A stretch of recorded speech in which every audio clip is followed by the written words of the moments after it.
सभी लोग कृपया शांति बनाए रखें, अपना अपना स्थान ग्रहण कर लें और कृपया शांति बनाए रखें।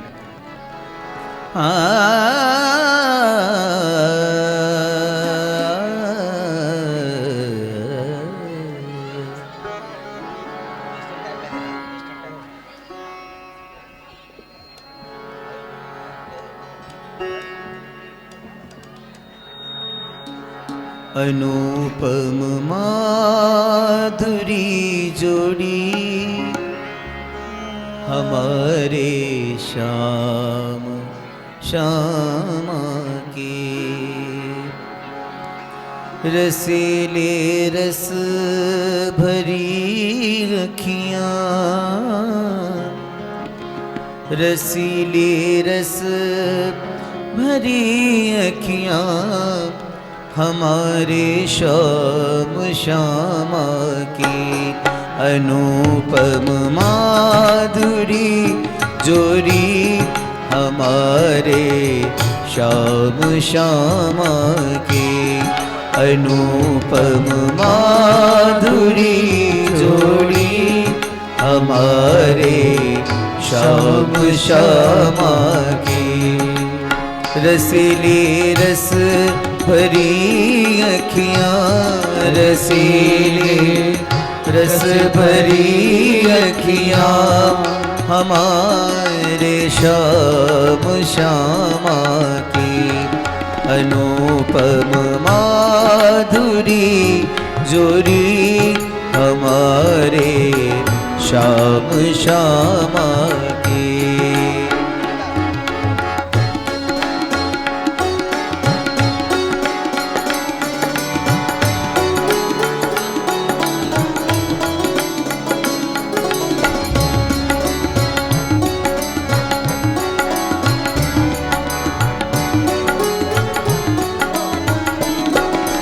कटीली भौदा बाकी सुघर सूरत मधुर बतियाँ।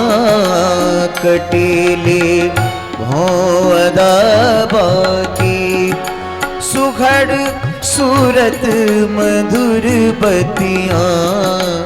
सुघर सूरत मधुर बतियाँ लटक गर्दन की मन बसियाँ।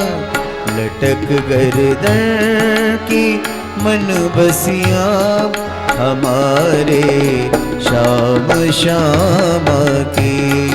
अनुपम माधुरी जोड़ी हमारे श्याम श्यामा की।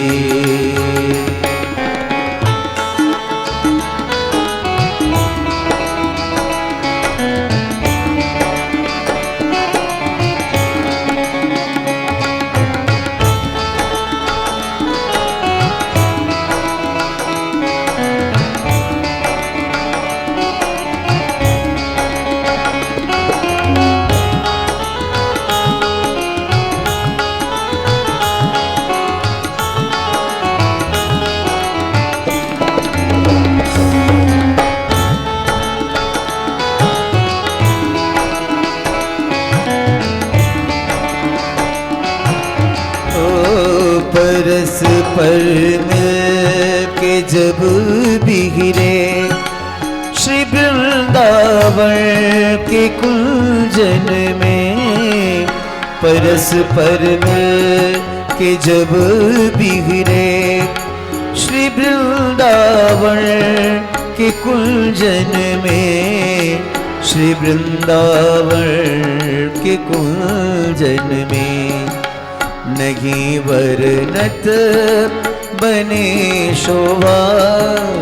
नहीं पीछे जो कुछ लोग बैठे हैं आगे आ जाएंगे, कुछ लोग शोभा हमारे पीछे वाले थोड़े लोग इधर आ जाइए जो कुर्सियों पर बैठे हैं, इधर आगे साइड में। अनुपम माधुरी जोड़ी आगे आगे आ जाइए थोड़े बहुत जो पीछे बैठे हैं। श्याम श्यामा की।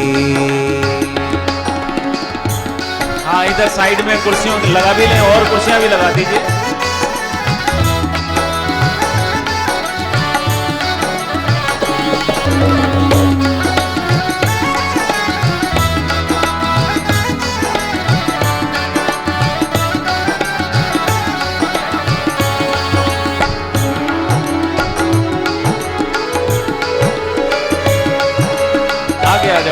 जाओ बाबा जी। नहीं कछु लाल सामन में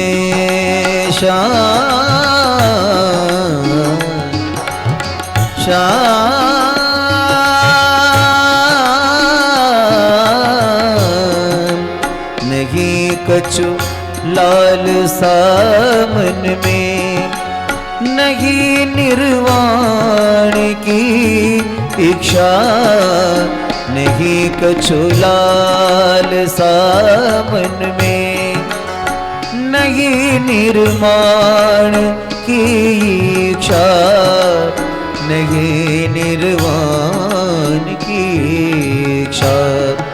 सखी श्यामा को दो दर्शन, सखी श्यामा को दो दर्शन, हमारे श्याम श्यामा की ये जो आगे पीछे की लाइन वाले आगे आ जाए, माधुरी जोड़े हमारे श्याम श्यामा की।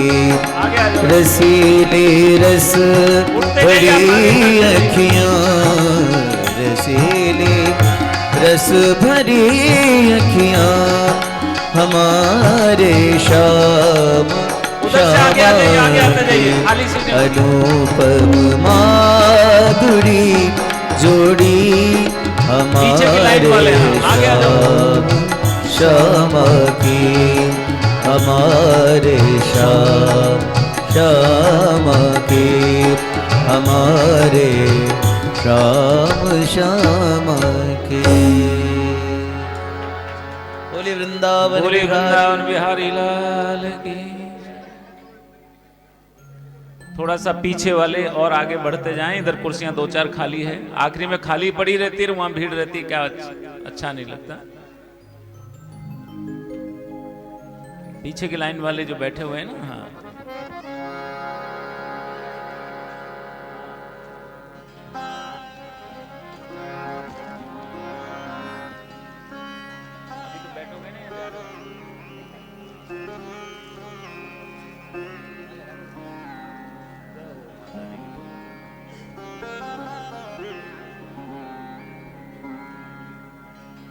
बोले वृंदावन बिहारी लाल।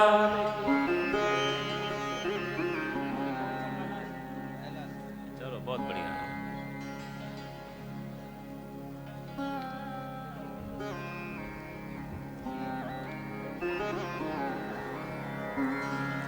भगवान श्री कृष्ण 16,108 विवाह संपन्न हुए। धीरे धीरे संतति का विस्तार हुआ। उनका एक पौत्र जिसका नाम अनिरुद्ध है, उसका विवाह हुआ बाणासुर की पुत्री उषा के साथ। बाणासुर जो भगवान शंकर का परम भक्त है, और भगवान शंकर जो है उनकी कठोर तपस्या करके बाणासुर ने यह वरदान मांगा था कि भगवान शंकर परिवार सहित उनके नगर की रक्षा करें। अब आप सोचिए, जिसकी भगवान गणेश, कार्तिकेय और भगवान शंकर जिसकी रक्षा करते हो, उसका भला कौन बाल बांका कर सकता है। ये बाणासुर उसकी एक पुत्री थी जिसका नाम था उषा, और उषा की एक सहेली थी, मित्र, जिसका नाम था चित्रलेखा। ये थोड़ी जादूगरनी थी। ये कई बार हम लोग कहते हैं ना कि कोई बताता है और वैसा का वैसा चित्र हम बना देते हैं। तो एक दिन चित्रलेखा को उषा ने कहा कि हे चित्रलेखा, मैंने स्वप्न में एक पुरुष को देखा है। अब स्वप्न में पुरुष को देखा, पता कैसे चले? तो चित्रलेखा ने कहा तुम बताती जाओ, मैं वैसा ही चित्र, कई चित्र बना करके दिखाए चित्रलेखा ने, श्री कृष्ण का, बलदाव का, फलाने का, उनका। और जब अनिरुद्ध का चित्र बनाया तो उसने तुरंत कहा, उषा ने कहा बिल्कुल यही वो पुरुष है जिसको मैंने स्वप्न में देखा है। चित्रलेखा बोली चिंता मत कर, इसको सोते हुए मैं जादू से उठा लाऊंगी। और महाराज उसको अनिरुद्ध को सोते हुए में ही उसका हरण करके चित्रलेखा ले आई महाराज। अब चित्रलेखा ले आई उषा के महल में। बाणासुर को पता चला कि कोई पुरुष है तो तुरंत उसको कारागृह में बंद कर दिया महाराज। अब इसका समाचार भगवान श्री कृष्ण को पता चला कि उनका पौत्र अनिरुद्ध बाणासुर की कैद में बंद है महाराज। अब बाणासुर की कैद में बंद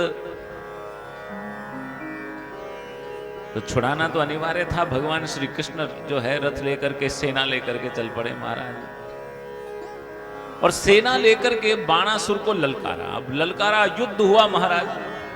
अब युद्ध में तो भगवान श्री कृष्ण के सामने बाणासुर तो बाद में आता, भगवान शंकर, गणेश जी, कार्तिकेय परिवार सहित भगवान शंकर उसकी रक्षा के लिए तैनात थे, और वो पहले ही उनसे सामना हुआ महाराज। भीषण युद्ध हो रहा था। बाणासुर बोला भोलेनाथ आप चिंता मत करिए, इस ग्वाले के लिए तो मैं अकेला ही पर्याप्त हूं। भगवान भोलेनाथ तो सब जानते थे कि आज इसका घमंड चूर चूर होने वाला है। भगवान भोलेनाथ बोले देखना बाणासुर, जिस दिन तुम्हारा रथ की ध्वजा का रथ की तुम्हारी ध्वजा जिस दिन कट जाएगी उस दिन मान लेना कि तुम्हारा अंत आ गया है, तुम्हारा सारा घमंड चूर चूर हो जाएगा। महाराज बाणासुर और भगवान श्री कृष्ण के बीच भीषण युद्ध हुआ, और उस युद्ध में देखते ही देखते भगवान श्री कृष्ण ने उसकी ध्वजा को काट डाला। ध्वजा को काट करके जैसे ही भगवान श्री कृष्ण ने उसको मारने के लिए बाण उठाया, उसी समय भगवान भोलेनाथ सामने आ गए। और भगवान भोलेनाथ ने भगवान श्री कृष्ण से कहा कि हे गोविंद आप इसे मार नहीं सकते, पर आज आपने इसकी ध्वजा काटकर इसका अभिमान, इसका घमंड चूर चूर कर दिया है, पर चूंकि ये मेरे आश्रय में है इसलिए इसको आप मार नहीं सकते। और तब बाणासुर ने श्री कृष्ण से न केवल क्षमा मांगी अपितु अपनी पुत्री उषा का विवाह अनिरुद्ध के साथ किया। तो इस प्रकार से सूत जी महाराज कहते हैं कि भगवान श्री कृष्ण जब भी अवसर मिलता अपने पुत्रों को, पौत्रों को हमेशा सत्संग की महिमा, संतों की महिमा, ब्राह्मणों की महिमा का हमेशा वर्णन करते। जब भी मौका मिलता, जब भी अवसर मिलता, भगवान श्री कृष्ण पूरे दरबार में कहने लग जाते, पुत्रों को पौत्रों को समझाते हुए, सभासदों को, दरबारियों को समझाते हुए, देखो कभी भी संतों का अपमान मत करना, ब्राह्मणों का अपमान मत करना, सर्वनाश हो जाएगा अन्यथा याद रखना। और कभी कभी तो महाराज ये पोते हैं ना जो थोड़ा सा कहने लगते, पता नहीं हमारे दादा को क्या हो गया, जब देखो जब इन संतों की, ब्राह्मणों की बड़ाई बस एक ही काम है। पर वो जानते नहीं थे असल में उसके पीछे बहुत बड़ी बड़ी महिमा थी ब्राह्मणों की, संतों की। और ऐसा ही एक दिन ये सांब, चारुदेक्ष, अनिरुद्ध, प्रद्युम्न सबके सब वन में घूमने के लिए गए हुए थे महाराज जंगल में। उन्होंने देखा एक सूखा कुआं, और उसमें किरकलास एक बड़ा सा गिरगिट पड़ा हुआ महाराज। सबने देखा सूखे कुएं में गिरगिट गिर गया है, मर जाएगा, चलो इसको निकाल देते हैं। सबने निकालने का प्रयास किया, पर लाख प्रयास करने के बाद भी वो मिलकर उस किरकलासु को बाहर नहीं निकाल पाए महाराज। अब जब बाहर नहीं निकाल पाए, गोविंद को सूचना दी गई, भगवान श्री कृष्ण आए, तो भगवान ने तो हल्के से झटके से ही जो है उसको किरकलासु को बाहर निकाला, और भगवान का स्पर्श पाते ही वो किरकलासु उस शरीर को छोड़कर एक दिव्य पुरुष के रूप में खड़ा हो गया।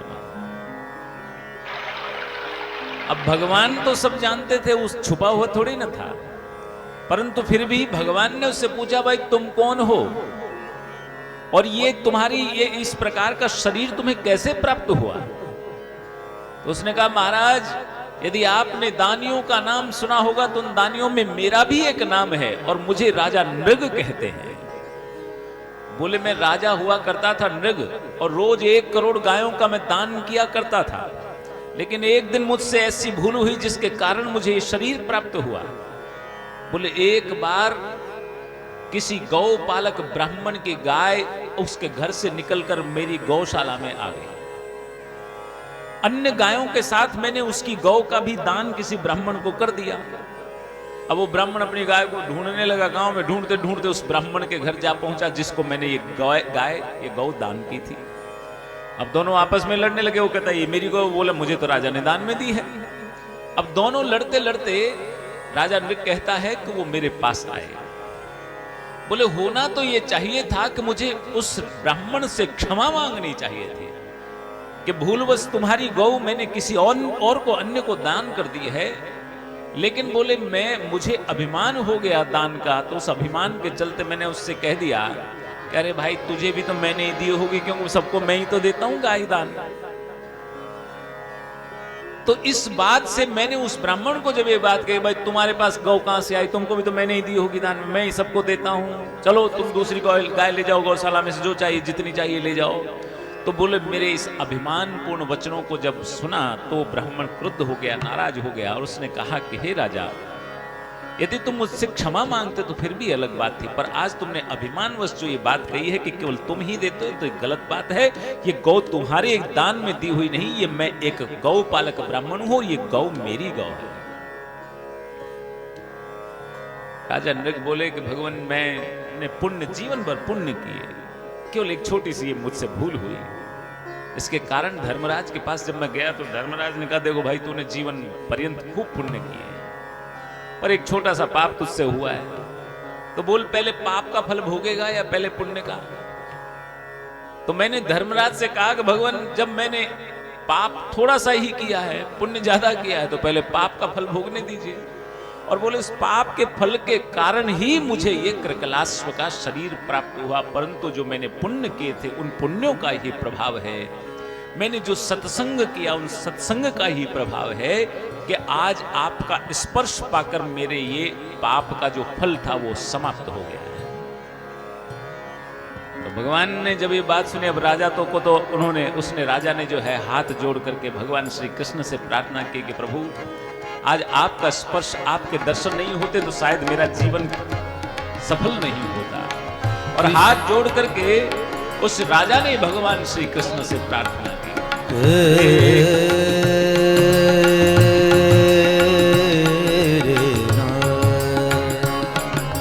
हे कृष्ण गोपाल हरे, हे दीन दयाल हरे,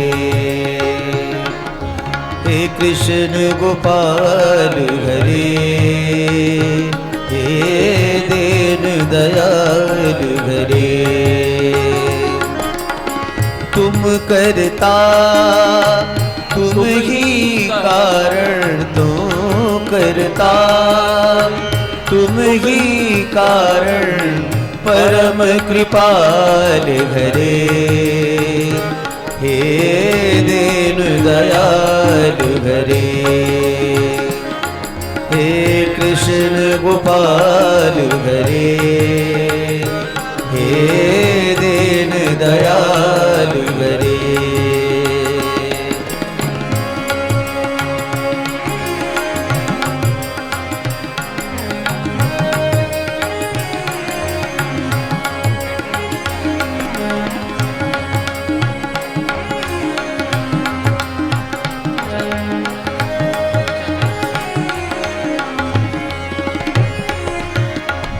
रथ के रण भूमि में और कर्म योग के मर्म बताए, रथ के रण भूमि में और कर्म योग के मर्म बताए, अजर अमर है परम तत्व यूं, काया के सुख दुख समझाए, सखा सारथी शरणागत के, सखा सारथी शरणागत के, सदा प्रतिपाल करे, हे दीन दयाल हरे, हे कृष्ण गोपाल हरे, हे दीन दयाल हरे।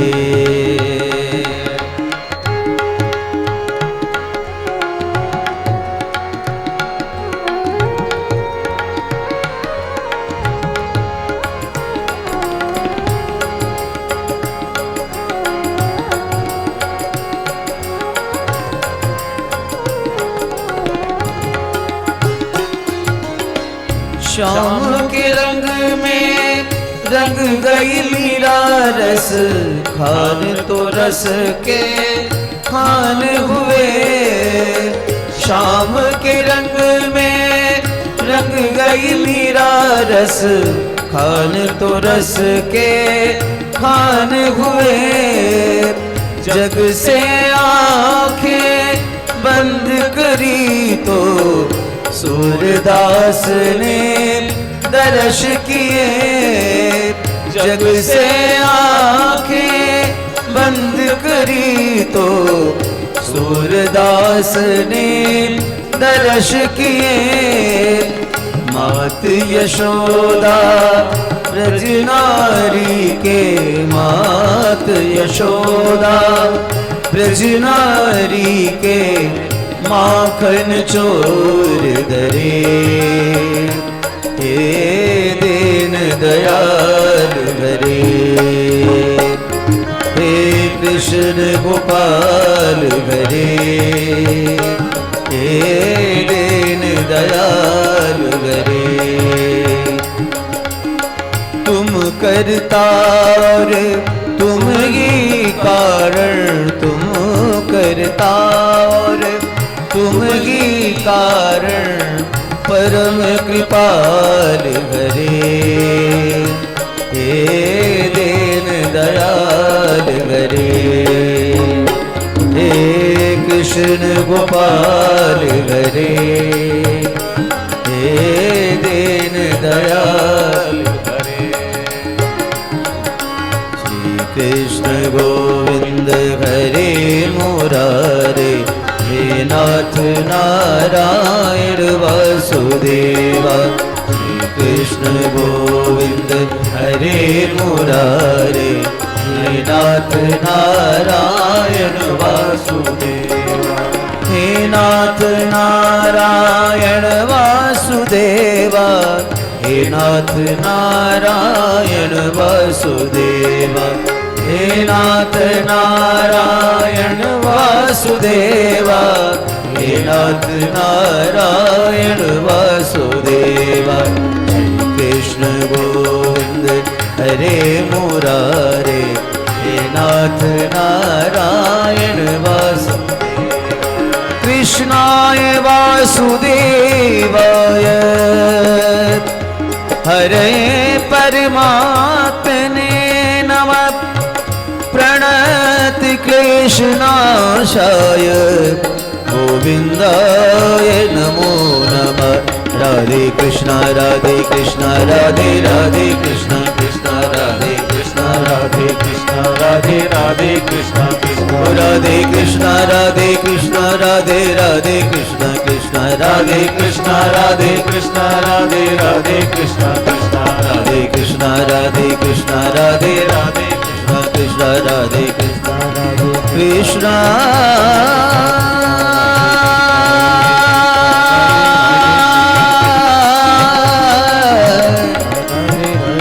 कृष्णा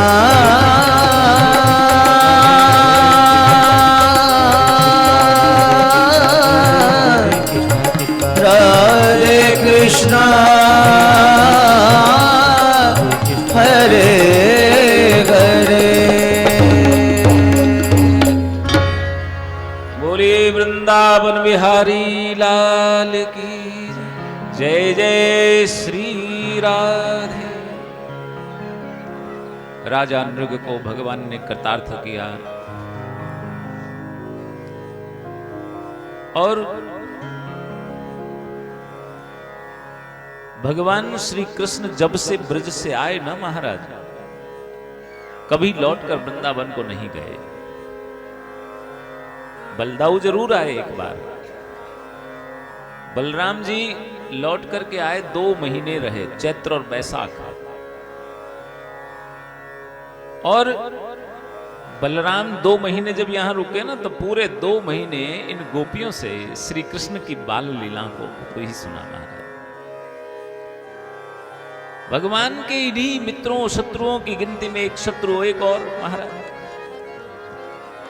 एक राजा था जिसका नाम था पौंड्रक,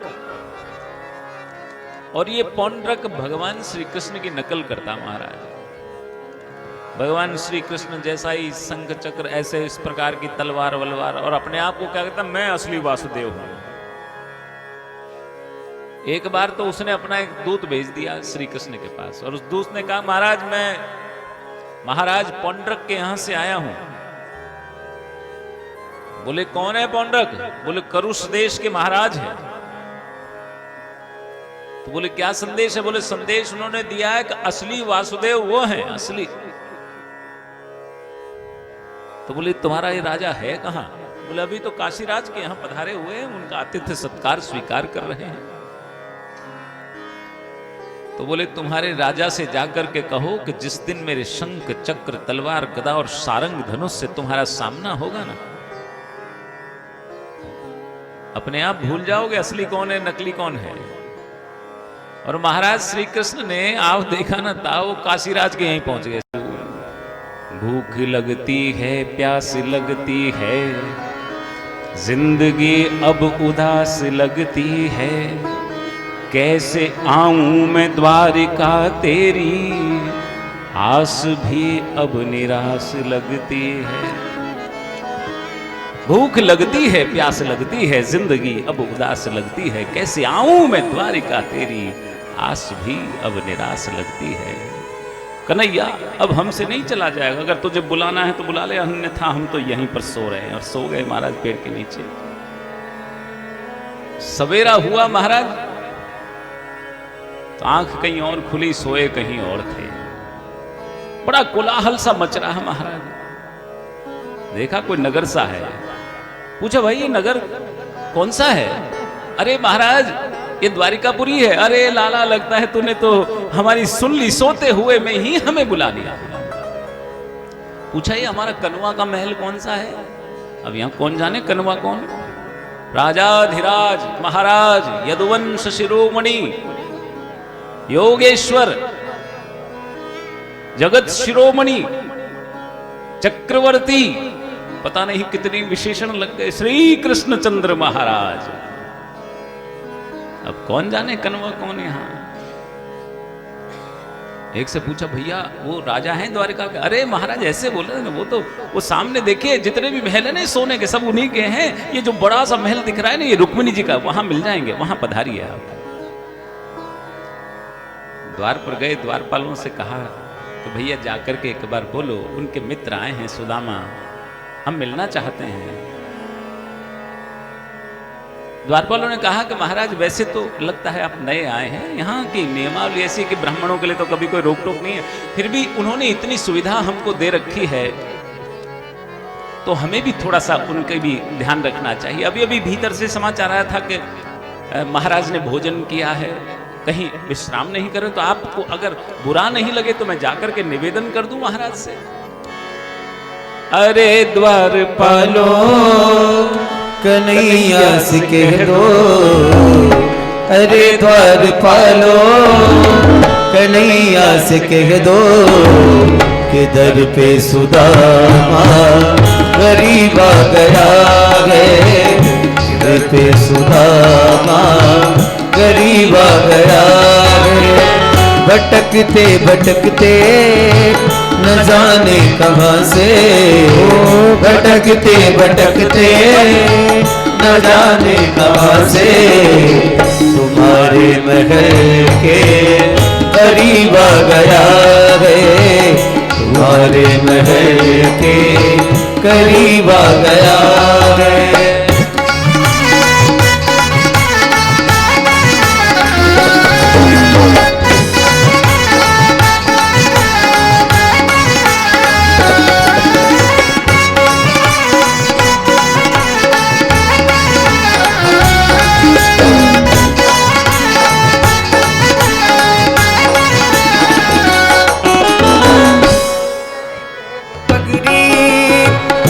तन पे नामा बता दो कन्हैया को, नाम है सुदामा, बता दो कन्हैया को नाम है सुदामा।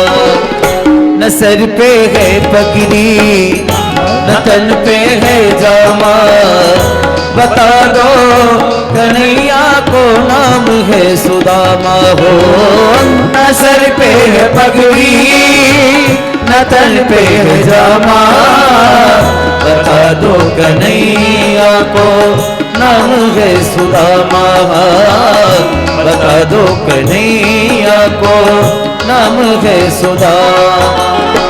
तुम एक बार मोहन से जा कर के कह दो, तुम एक बार मोहन से जा कर के कह दो कि मिलने सखावत नसीबा गया है, कि मिलने सखावत नसीबा गया है।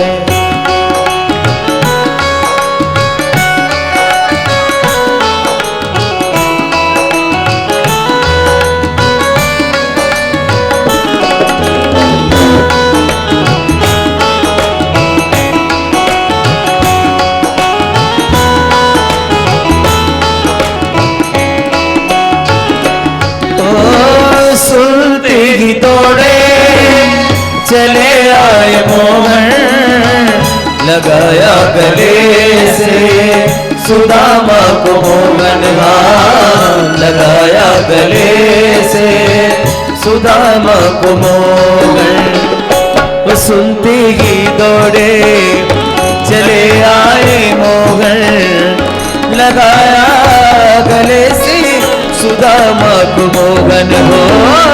सुनते ही दौड़े चले आए मोहन, लगाया गले से सुदामा को मोहन, लगाया गले से सुदामा को मोहन।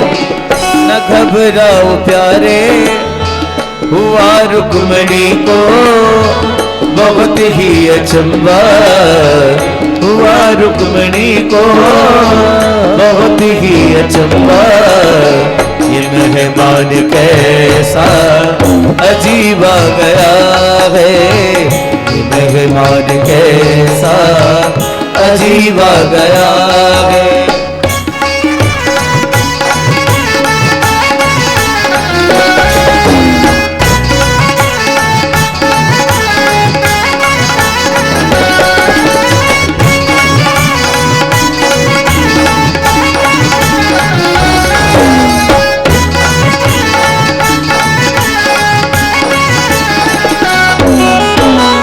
बराबर में अपने सुदामा बिठाए, चरण आंसुओं से शाम ने धुलाए, चरण आंसुओं से शाम ने धुलाए। बराबर में अपने सुदामा बैठाए, चरण आंसुओं से शाम ने धुलाए। बराबर में अपने सुदामा बिठाए, चरण आंसुओं से शाम ने धुलाए, चरण आंसुओं से शाम ने धुलाए। न घबराओ प्यारे जरा तुम सुदामा, न घबराओ प्यारे जरा तुम सुदामा। खुशी का समा तेरे करीब आ गया है, खुशी का समा तेरे करीब आ गया है। अरे द्वार पालो कन्हैया से कह दो, अरे द्वार पालो कन्हैया से कह दो, इधर पे सुदामा गरीब आ गया है, इधर पे सुदामा गरीब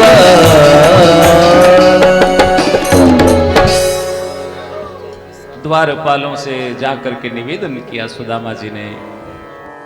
द्वारपालों ने कहा कि हे महाराज, यदि आपको बुरा नहीं लगे तो एक बार जाकर के हम महाराज से निवेदन कर देते हैं, क्योंकि जब हमको इतनी सुविधा प्रभु ने दे रखी है, महाराज ने दे रखी है, तो थोड़ा सा कर्तव्य हमारा भी बनता है कि हम उनकी सुविधा का ध्यान रखें। और द्वारपाल ने कहा कि महाराज आप ठहरिए, बस अभी मैं यूं गया और जाकर के महाराज से निवेदन किया, जो भी उनकी आज्ञा होगी मैं आपको निवेदन कर दूंगा। और महाराज जाकर के द्वारपाल खड़े हो गया, हाथ जोड़कर प्रणाम किया महाराज को। गोविंद ने पूछा क्या बात है, कौन है? वही रहने दो। बोले कौन है, कैसे आए? तो बोले महाराज कोई तेजस्वी ब्राह्मण है, पैरों में बिवाइयां फटी हुई है, तन पे ना पगड़ी है ना सर, तन पे ना तो कोई वस्त्र है, कुर्ता है, जामा है, ना सर पे पगड़ी है, नंगे पैर, बिवाइयां फटी हुई है। शरीर की एक एक अस्थि को गिना जा सकता है, परंतु भगवान हे महाराज उनके जो मुख पर तेज है वो अतुलित तेज है, ब्रह्म तेज परिलक्षित हो रहा है। शीस पगान झगा तन में प्रभु जाने को आही बसे के ही ग्रामा, धोती फटी सिलटी दुपटी अरुपाय पान की नहीं।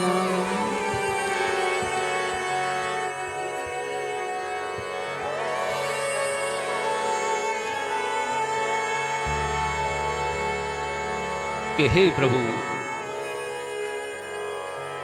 सिर पर न तो पगड़ी है न तन पे कोई वस्त्र है, द्वार पर खड़े हुए आपका अपने आप को मित्र बता रहे हैं।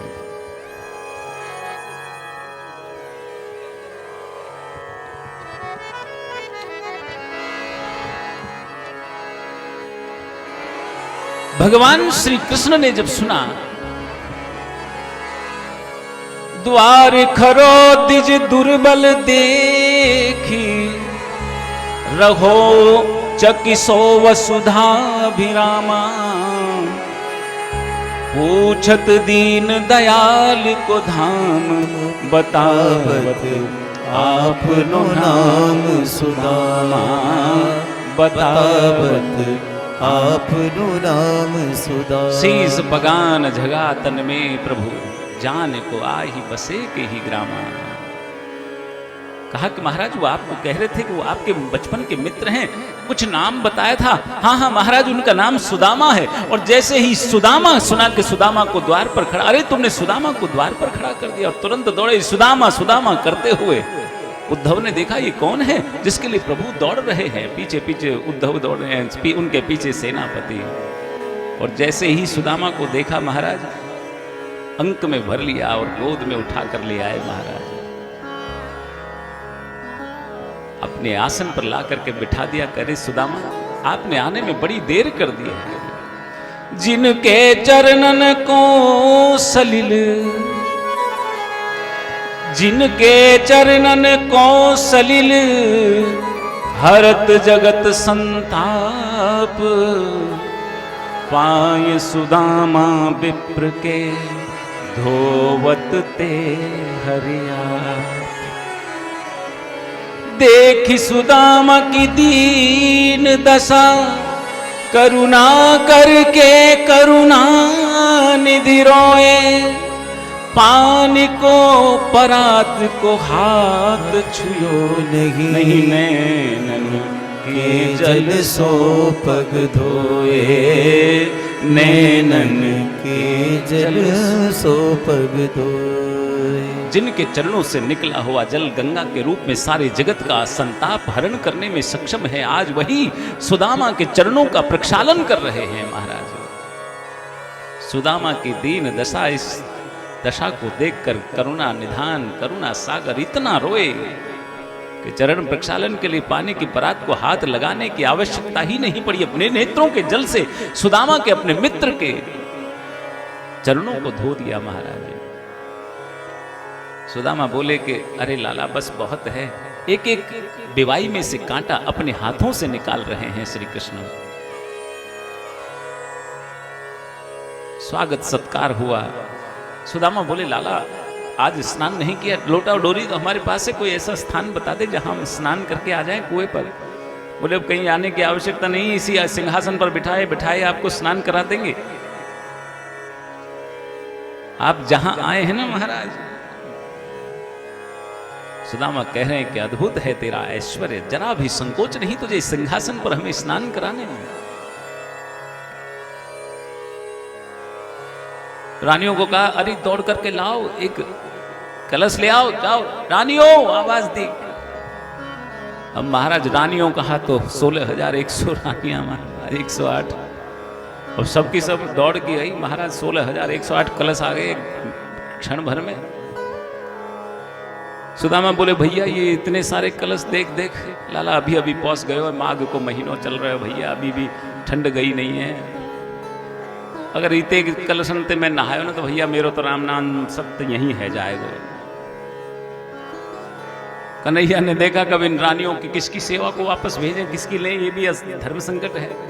उद्धव बोले, भगवान मैं अभी व्यवस्था करता हूँ, एक एक जो है अंजलि भर भर के सब से लिया। महाराज एक कलश भर गया। बोले ठीक है प्रभु, लीजिए स्नान कराइए। कन्हैया बोले, मित्र भोजन परसवा देता हूँ, भोजन कर लीजिए। नहीं लाला, तेरे यहाँ का भोजन तो पता नहीं कैसा कैसा होगा, हमारी आदत नहीं है वैसी। स्वादिष्ट व्यंजन होंगे, पकवान होंगे, वो सब हम करते नहीं, आदत खराब हो जाएगी। कन्हैया बोले, मित्र प्रसाद समझ करके ग्रहण कर लो। लाला अगर तू भी हमारे साथ भोजन करे तो हम प्रसाद ग्रहण कर लेंगे।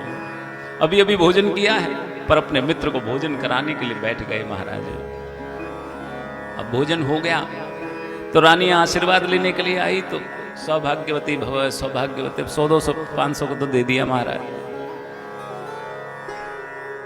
सुदामा बोले कि लाला ये सब कई बार होता है ना, संत लोग आते हैं तो बाहर से अड़ोस पड़ोस से भी माताएं बहनें आ जाती है आशीर्वाद लेने के लिए।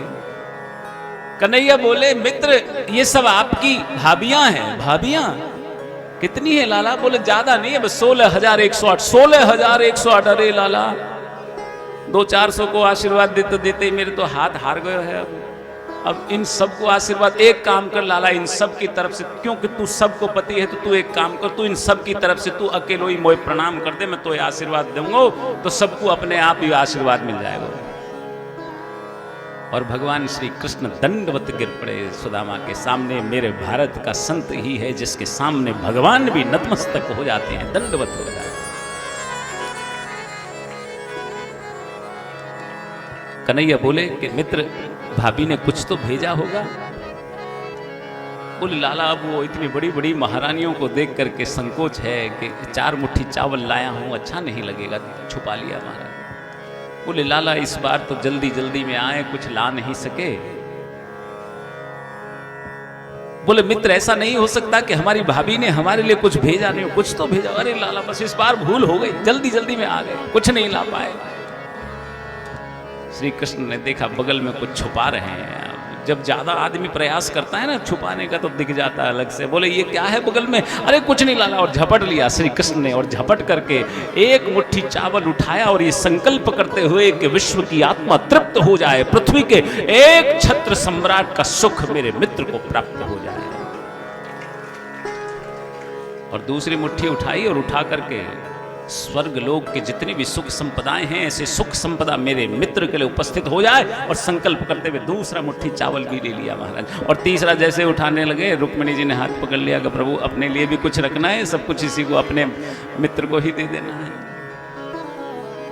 बोला नहीं, आंखों में ही समझा दिया। और कन्हैया भी आंखों में ही समझा रहे, अच्छा भूल गई, यही ब्राह्मण थे ऐसे ही जिन्होंने आकर संदेश दिया था आपका, तब जाकर के हम आपको लेने के लिए आए थे, आज कुछ दे रहे हैं तो इतना संकोच। सुदामा समझ गए आंखों ही आंखों में, अरे लाला देख कच्चे चावल हैं, कछु ज्यादा खा ले वो तो पेट में दर्द है जाएगा। भागवत में लिखा है केवल 1 मुट्ठी ही चावल भगवान ने खाया। ये बात के संतों ने लिखा प्रेमवश। भागवत में लिखा 1 मुट्ठी चावल ही भगवान ने ग्रहण किया, उसमें तो बहुत कुछ दे दिया। और जब दिया तो उसके बाद महाराज भगवान सुदामा जी को, तो सुदामा जी बोले लाला अब हम चलेंगे भैया, अब ज्यादा देर नहीं रुकेंगे। सुदामा जी जाने लगे तो भगवान श्री कृष्ण ने कुछ नहीं दिया। और भगवान श्री कृष्ण को बार बार धन्यवाद कहते हुए जा रहे हैं सुदामा जी कि हे लाला, लाला तूने बहुत अच्छा किया, क्योंकि अगर तू मुझे धन दे देता तो मैं तुझे भूल जाता। और वहां गए तो महाराज वहां तो सब कुछ पहले से महल वहल तैयार। और जब उन महलों को देखा तो घबरा गया। सुदामा मंदिर देखी डरे, यहाँ तो हती मेरी छोटी सी झुपड़िया, यहाँ तो हती मेरी छोटी सी झुपड़िया, अब कंचन महल खड़े सुदामा मंदिर देख डरे। हे श्याम तेरी अपार माया, तेरा जौहर कमाल देखा, किसी के सर पे है ताज शाही, किसी के सर पे बवाल देखा। तरा से जन्मे उमर गवाई, तरा से जन्मे उमर गवाई, किसी को कौड़ी तक न पाई, किसी को बख्शी खजाना शाही, किसी की गुदड़ी में लाल देखा, किसी की गुदरी में लाल देखा। सुदामा मंदिर देख डरे। सुदामा जी के यहाँ तो सब कुछ दे दिया महाराज। सुशीला को देखा, अब तो कुछ रंगत आ गई चेहरे पर। सुशीला तुझे यही सब चाहिए था ना, पर मैं इस सब के बीच नहीं रह पाऊंगा, क्योंकि मैं भगवान को भूल जाऊंगा। और वापस जाने लगे, पीछे से आवाज आई सुदामा। तो देखा कृष्ण खड़े हैं। मैं जानता था तुम ये सब स्वीकार नहीं करोगे, परंतु इसको प्रसाद समझ करके ग्रहण करो। मैं जानता हूं कि तुम कहीं भी रहो, तुम्हें ये घर, संसार, धन, संपदा कभी तुम्हें विचलित नहीं कर सकती। मैं भले से जानता हूं। भक्त कभी बहस नहीं करता महाराज। सुदामा जी भी उनमें से ही हैं। और भक्त कौन? जो मेरे गुण, भगवान कहते हैं कि जो मेरे गुण गाते समय पुलकित हो जाए, आनंदित हो जाए, मेरे सिवा किसी को जानता नहीं हो, वही भक्त है। एक छोटे से भक्त की कथा सुनाएंगे महाराज जाते जाते। ऐसे ही एक भक्त महाराज एक गांव में खेवट भोला नाम, बेटी ब्याह योग्य हो गई। अब ब्याह योग्य हो गई तो पैसा नहीं, कैसे ब्याह करे? एक सेठ जी के पास गए महाराज। बुरा मत मानना सेठ लोग जो बैठे हों। सेठ जी के पास गए। सेठ जी थोड़ा सा कर्जा चाहिए, बेटी का ब्याह करना है। सेठ जी ने कहा ठीक है ले जाओ, सूद लगेगा। बोले बिल्कुल देंगे। ब्याह कर दिया बेटों ने, सबने मिलकर के एक एक पाई पाई कर्ज सहित चुका दी सेठ जी की। सेठ जी ने हुंडी बना करके सारा चुकती पाया पकड़ा दी। बोले पढ़ ले, सब कुछ ठीक लिखा है ना? और बोले महाराज मेरे लिए तो काला अक्षर भैंस बराबर, मैं कहाँ पढ़ा लिखा हूँ। सेठ जी के मन में बेईमानी आ गई। बोले एक काम कर, तू लोटा जल का भर के ला। और महाराज वो जो पावती थी ना उसको तो छुपा दिया किसी बही में, और दूसरी ऐसे ही कुछ एम लिख दिया। महाराज ये पकड़ ले जा, हो गया काम। कर्जा चुकाने के बाद ही महाराज ये भोला है ना रघुनाथ जी के मंदिर में रहने लगा। अब रघुनाथ जी के मंदिर में रहने लगा, कर्जा चुक गया था, लेकिन सेठ जी के मन में बेईमानी। एक दिन सेठ जी को मिल गया मंदिर में। सेठ जी बोले भोला क्या हुआ, कर्जे का चुकाया नहीं? महाराज आपको पाई पाई चुका दी थी मैंने तो, एक एक सूद सहित। बोले नहीं नहीं, तेरे भीतर बेईमानी आ गई है, तूने अभी तक मेरा पैसा मूल भी नहीं चुकाया, तू बेसूद की बात करता है।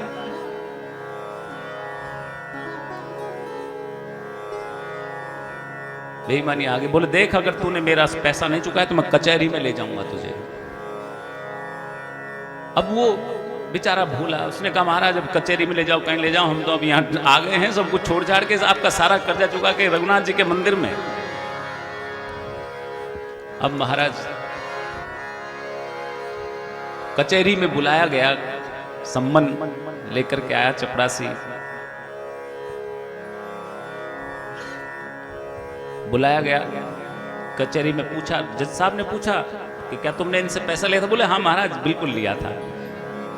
फिर तुमने चुकाया नहीं? बोले महाराज चुकाया, पाई पाई चुकाई, सूद सहित चुकाई, परंतु सेठ जी के मन में बेईमानी आ गई है। बोले वहां कोई था तुम्हारे सिवा? तुम्हारे सेठ जी? हाँ महाराज अब रघुनाथ जी के सिवा तो कोई और था नहीं, क्यों रघुनाथ जी को मानता है, वो तो रघुनाथ जी के मंदिर में। वो महाराज रघुनाथ जी के सिवा कोई नहीं था। अब आजकल क्या है महाराज, जजों के यहाँ इतनी लंबी लाइन, तुरंत लिखो, जब रीडर को बोला कि रघुनाथ जी के नाम सम्मन भेजो, तुरंत बुलाओ रघुनाथ जी को। रघुनाथ जी थे और कोई नहीं था महाराज, रघुनाथ जी के सिवा कोई नहीं था। अब वो चपरासी महाराज रघुनाथ जी को ढूंढ रहा पूरे गांव भर में, रघुनाथ जी कहीं मिले नहीं। किसे पूछा, रहे महाराज यहाँ कोई रघुनाथ रघुनाथ नाम का व्यक्ति है? महाराज यहाँ तो रघुनाथ तो कोई नहीं है, रघुनाथ जी का मंदिर है। चपड़ासी सिंह सोचा मैं तो अपनी पूरी करूं, और वो सम्मन महाराज रघुनाथ जी के मंदिर में पुजारी जी को पकड़ा गया। बोले महाराज सम्मन आया रघुनाथ जी के नाम से। पुजारी ने हस्ताक्षर करके सम्मन ले लिया, ठाकुर के चरणों में, रघुनाथ जी के चरणों में रख दिया महाराज ने। और पुजारी ने केवट से पूछा, भैया अरे केवट तुमने ठाकुर जी को भी सम्मन भिजवा दिया? बोले